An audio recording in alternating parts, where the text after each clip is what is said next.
Hey guys, welcome back to the CulePodcast. Welcome back to another video. On today's video, we're going to be talking about Ansu Fati as he has picked up another injury. Terrible news for Ansu Fati. And then we're also going to be talking about Frankie de Jong, giving an update on his injury, and then as well talking about Gavi. And the last two pieces of news I want to talk about, guys, is in regards to Marc Bernal, the youngster, and then as well some interesting words between Claudio Bravo and Ter Stegen. Claudio Bravo talks about his time at Barcelona. But guys, before I get started on the video, make sure to follow me on all of my social media platforms. Everything's posted down below in the description. Go over there and check me out. That way you guys stay up to date with everything that I do on the channel. But guys, let's get started with the video.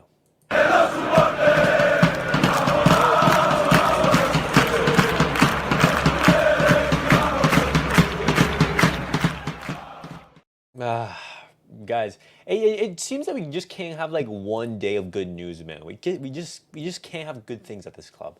But guys, Ansu Fati injured yet again. He's picked up a right sole injury. He's injured the sole of his right foot, and I have no idea what that means. Just how did that even happen?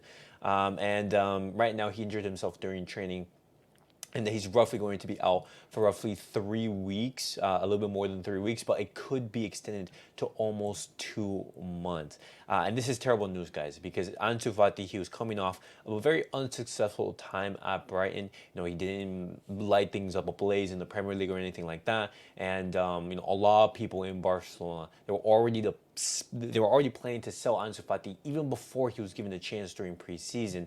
And you know, even though he said, "Hey, I'm gonna give it my all," Hansi Flick trying to get him into top shape and tailoring a specific plan to get him into the best shape possible. And you know, Hansi Flick also be impressed with the energy, the motivation, and the way that Ansu Fati was performing in preseason.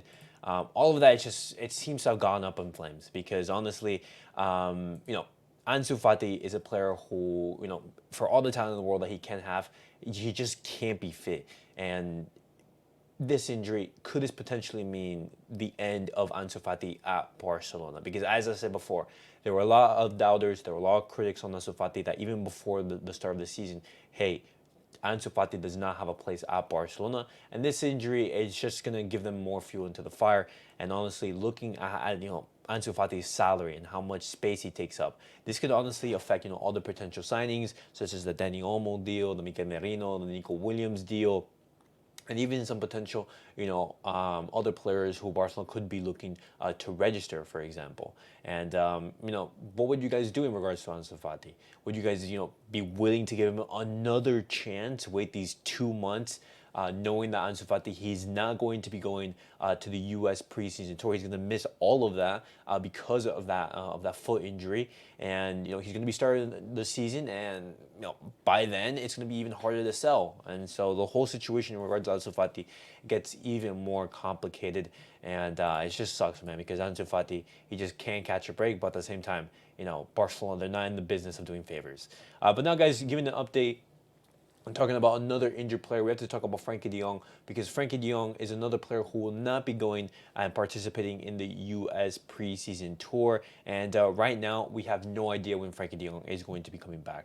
His ankle is not healing as expected. And you know, before, you know, leading up to the Euros, Frankie de Jong, he was expected, you know, to be able to play in the Euros, but because of that injury, you know, the club viewed him as like, hey, you're not ready to play in the Euros. And he even had basically, 2 months more of rest, and he's still not available. And right now the club is, you know, they can't even assure that he's going to be available for the start of the season, which is basically in a month and a half. And that foot injury is just terrible. And Frankie de Jong is another player whose future is completely uncertain due to, you know, to his contract situation, knowing that his contract is ending soon. And Barcelona, we can't have a player such as Frankie de Jong be up in limbo, his future up in limbo, because he is a valuable asset that we can sell. And with this injury, you know, could Barcelona be looking to sell? But then again, when the player does get injured, it becomes even harder to sell.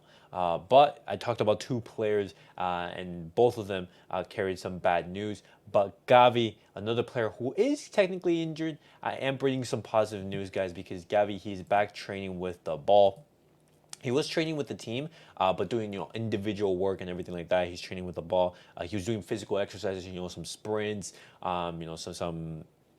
some agility work and everything like that, trying to get him back up to speed and everything. But right now, Hansi Flick, he wants to bring Gavi into the preseason tour, just to have him there, because Gavi, we all know the type of player that he is, a player who infects the squad with such good energy, and Hansi Flick, he wants to bring Gavi, even though he's not going to be able to play in those matches, to the U.S. preseason tour. And now, in regards to Gavi's, his time of recovery, like the time that we can expect him to be back onto the pitch, Barcelona, they're not taking any risk in regards to Gavi, and I 100% agree. Barcelona, they should not be looking to rush him whatsoever. And Gavi, Barcelona, they are looking to bring him back, into the first team and back into competitive matches sometime around November. So an entire year in which Gavi is going to be missing some football. But it's good news to see Gavi working with the ball again. But now, guys, I'm going to be talking about Marc Bernal, because Marc Bernal, he has renewed his contract for Barcelona until 2026. And Marc Bernal is one of those talents that Barcelona, they are keeping an eye on, because he has been impressed. He has been impressive in these training sessions, and he is going to be given a chance during preseason, like so many other youngsters. And three players in particular I want to keep an eye on in regards to La Masia. You have the Fernandez cousins, Guille and Tony Fernandez, and also Marc Bernal. Three exciting players who could potentially make a breakthrough in the upcoming season. Right, he did have offers from other top European clubs, and he also has a €6 million release clause, but he wanted to stay at Barcelona. And who does that remind you, guys? That reminds you of like a sort of similar situation of, for example, a Marc Guiu, a player who had a €6 million release clause, but viewed the route to the first team as a little bit difficult and decided to move abroad to Chelsea. But this is very, very exciting. Hopefully, we see Marc Bernal at Barcelona, and he'll be given a chance in preseason, and hopefully he is a star that can basically explode. Just for example, like a Pau Cubarsi, like a Gavi, like a Fermin, and even maybe like a Lamine Yamal. But now, guys, the last piece of news I want to talk about is in regards to Claudio Bravo and Ter Stegen, because Claudio Bravo, he did, give an interview, and he basically looked back at his time at Barcelona, and this is what he has to say in regards to that relationship between him and Ter Stegen. Ter Stegen realized that he could not get me out. Sportingly, of course, I could not get out. In the first 7 games I played at Barca, I made a record in La Liga of not conceding goals for 7 straight games. How are they going to get me out? The first year champion, winning Zamora, the Zamora Trophy. I don't know if 15 or 16 goals were conceded in the league season, but that has been by very. And then it's like putting your stamp there. Okay, to get me out, you have to do more things. And if you guys don't remember that 2014-2015 season, Claudio Bravo, he played all of La Liga, and Ter Stegen played the Champions League. There was a rotation between the two goalkeepers. Ter Stegen, Barcelona, they did bring him in to be that replacement for Claudio Bravo, but Claudio Bravo was just absolutely phenomenal that season. And then Pep Guardiola, he came in and picked up Bravo, and then that's where he went to City and everything. That's where Pep Guardiola started his Man City dynasty and everything like that. But looking back onto it, what do you guys make of that? Because what happens if Barcelona would have actually kept Claudio Bravo instead of Ter Stegen? Because Ter Stegen, I agree, he's better on the ball. He's a better distributor of it. He has a better first touch and everything. But when I look at the saves that Claudio Bravo was actually able to make, and when you look at some of Barcelona's heavy defeats in the UCL and everything like that, I wonder what would have happened if Claudio Bravo was there instead of Ter Stegen. Because I trust Claudio Bravo to make a clutch save. I don't trust Ter Stegen to make a clutch save.